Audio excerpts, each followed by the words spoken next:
ኪዮና እባላለሁ 16 ዓመቴ ነው ከወላጆቼ ጋር በጣም ደስ የሚል ህይወት ነው የምኖረው ዛሬ ደግሞ እንዳጎቴ የማየው አባቴ አብሮ አደግ ጓደኛ ከእስር ቤት ስለሚፈታ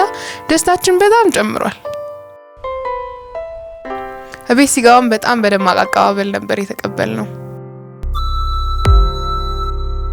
ቤት ከገባ በኋላ ግን ያጋጠመን ነገር ሌላ ነው እንዴትና ለምን እንደሆነ በማላውቀው ሁኔታ ልጄ ተደይዛል አጎቴ የምለው ሰው አስገደደኝ የሴትነት ክብሬን ነጠቀኝ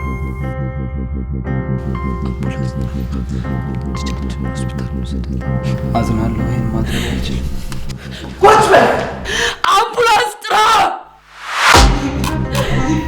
የእናቴን ጩኸት ከሩቅ እየሰማሁት አባቴ ግን ወደ ሆስፒታል ሊወስደኝ አልቻለም ዛሬ በስስት አይን የሚያየኝን እኔን ብቸኛዋን ልጁን ሊያድነኝ ፈቃደኛ አልሆነ ግን ለምን ይሄን አልጨከንክብኝ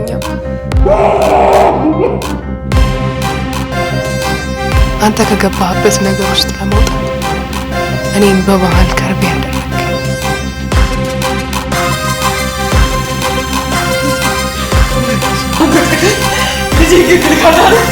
ልጄ ይገድልካል